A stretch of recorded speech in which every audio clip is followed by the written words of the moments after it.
بسم اللہ الرحمن الرحیم الحمدللہ والصلاۃ والسلام علی اہلہا۔ ناظرین محترم، نہج البلاغہ کے موضوعات میں سے آج کلمات قصار نمبر 20 پہ گفتگو کریں گے۔ استاد محترم اس سے فرمان گرامی میں امیر المومنین فرماتے ہیں قرنت الحیبۃ بالخیبہ، کہ خوف کا نتیجہ ناکامی ہے، وقرنت والحیاء بالحرمان، اور شرم کا نتیجہ محرومی ہے۔ اور فرماتے ہیں والفرصۃ تمر مر السحاب، کہ فرصتیں اس طرح گزر جاتی ہیں جس طرح ابر گزر جاتی ہے، بادل گزر جاتے ہیں۔ فانتہزوا فرص الخیر، لہٰذا فرصت جو ہے غنیمت، ان کو فرصت کو غنیمت جانو۔ تو جو پہلا جملہ ہے فرمایا کہ خوف کا نتیجہ ناکامی ہے، اس سے کیا مراد؟ بسم اللہ الرحمن الرحیم۔ یہ امیر المومنین کا فرمان انسان کی فطرت کے مطابق ہے۔ ان الانسان خلق ہلوعا، جس رب نے انسان کو خلق کیا، بنایا، مشینری، ایک گیجٹ ہے، یہ بنیادی طور پہ میں بھی ایک گیجٹ ہوں، آپ بھی ایک گیجٹ ہیں، تو اس کی فطرت کے اندر جو نان ویریبل ناقابل تغییر ہے، اس کے اندر وہ چیز ہے کہ وہ نقصان سے بچنا چاہتا ہے اور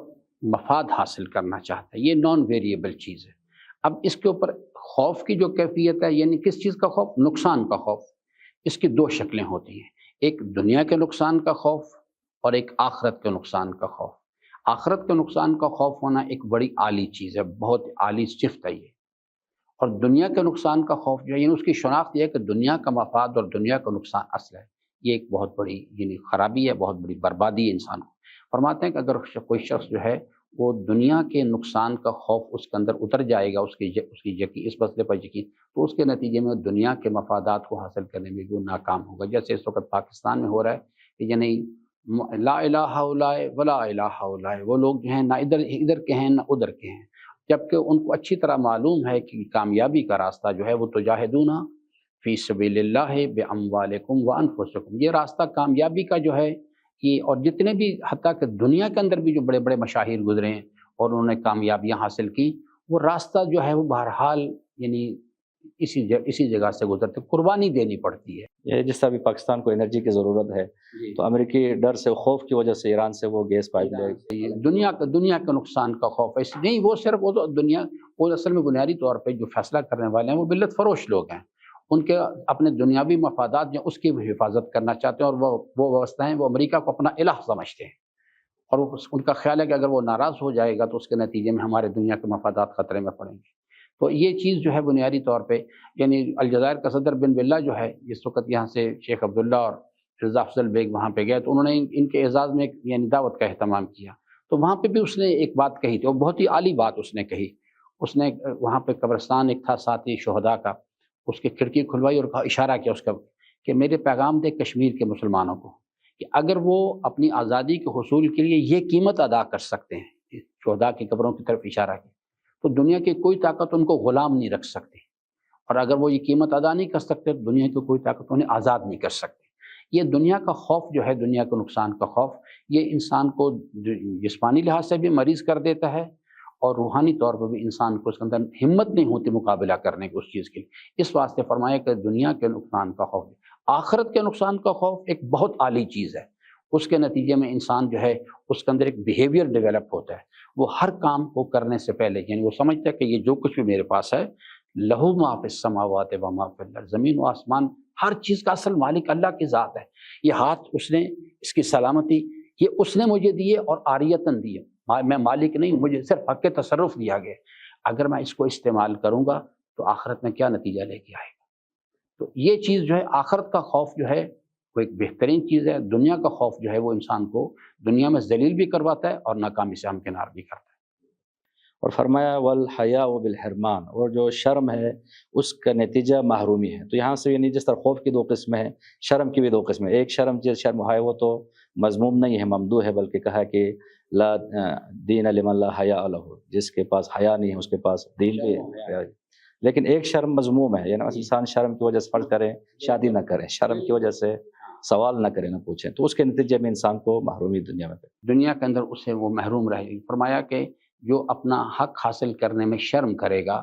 محروم رہے گا، وہ چیز جو ہے یعنی انسان کی محرومی کا جو راز ہے وہ اپنے حق حاصل کرنے کے لیے قیام نہ کرنا، سوال استاد سے یعنی سوال کرنا جو ہے ایک بہترین چیز ہے، لیکن اگر وہ سوال جو ہے وہ علم کی کنجی ہے، اگر وہ حیا کرے گا تو اس علم سے محروم رہے گا۔ یہ حیا جو ہے دنیا کے اندر یہ اس کو مذموم قرار دیا گیا ہے، جس کے نتیجے میں انسان کے اندر عملی حرکت کرنے کی اندر ہمت نہیں پیدا ہوتی، اس کے نتیجے میں انسان جو ہے وہ آگے بڑھنے کی کوشش جو ہے وہ نہیں کر پاتا اس چیز کے لیے، اور اس کے اندر مختلف قسم کے مسائل جو ہیں پیدا ہوتے ہیں اور الٹیمیٹلی ناکامی اس کے مقدر میں آ جاتی جاتی ہے۔ یا کچھ مثلا شرعی مسائل ایسے ہیں کہ بظاہر اس میں شرم کا پہلو ہے، لیکن اگر جب تک انسان ان کو سیکھنے کے لیے سوال نہ کرے، تعلیم حاصل نہ کرے، تو وہ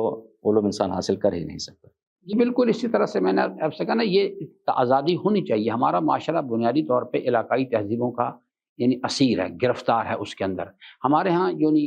یہ جو سیکشل جو مسائل ہیں ان کے بارے میں ڈسکس کرنا یا بات چیت کرنا، ہم سمجھتے ہیں یہ بے حیائی کی بات ہے، حالانکہ ایسی کوئی چیز نہیں بالکل بھی۔ ہمارے سامنے یعنی اگر مدینہ کی خواتین کو دیکھ لیا جائے جو مسجد نبوی میں آ کر رسول اسلام سے سوال کرتی تھی، اور وہ بڑا مشہور و معروف واقعہ، اس خاتون نے آ کے بالکل سب کے سامنے کہا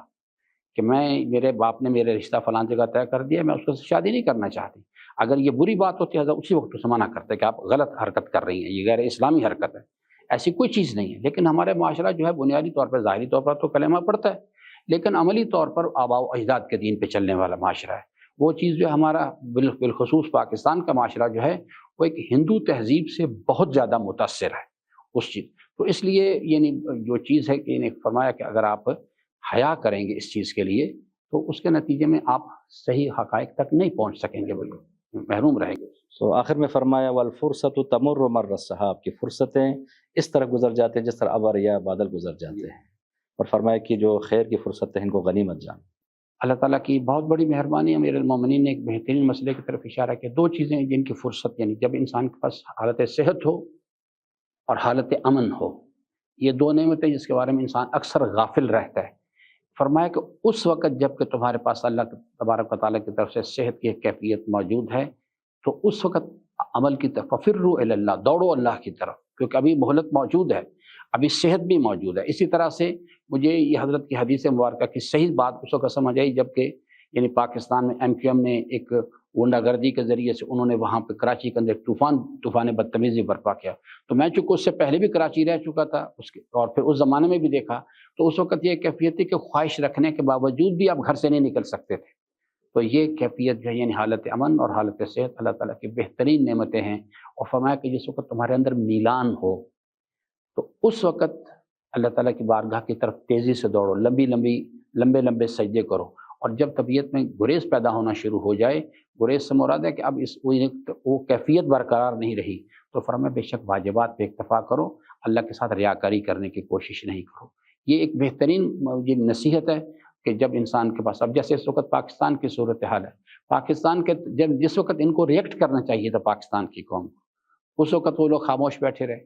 اور آج جس وقت صورتحال پانی اب سر سے گزر چکا ہے اور ابھی بھی صورتحال کا کچھ پتہ نہیں، جس طرح اللہ اقبال نے کہا یہ ناداں گر گئے سجدے میں جب وقت قیام آیا۔ بالکل یہ کیفیت جو ہے اس قسم کی، اور جب تک انسان اس صورتحال کو صحیح طور پہ انالائز نہیں کرتا، وہ صرف اپنی روزمرہ کی زندگی کو دیکھتا کہ میرا معاملہ ٹھیک چل رہا ہے، مجھے روٹی مل رہی ہے، میرا گھر میرے پاس موجود ہے، اور وہ اپنے گرد و پیش پر غور نہیں کرتا، حقیقی گردش زمانہ پھر اس کی معافی بھی تسلیم نہیں کرتی اس کے بعد۔ تو ناظرین محترم، اس فرمان مبارک کا بنیادی پیغام یہ ہے کہ خوف کا نتیجہ ناکامی ہے اور شرم کا نتیجہ محرومی ہے، اور فرصتیں جلدی گزر جاتی ہیں، تو لہٰذا انسان کو چاہیے کہ اپنی جوانی، صحت، امن، ان چیزوں کی قدر کریں تاکہ خداوند عالم کی نعمتوں کا انسان شکر ادا کر سکے۔ خداوند عالم ہم سب کو قرآن و اہل بیت کی تعلیمات سمجھنے، ہماری زندگی میں ان تعلیمات پہ عمل پیرا ہونے کی توفیق۔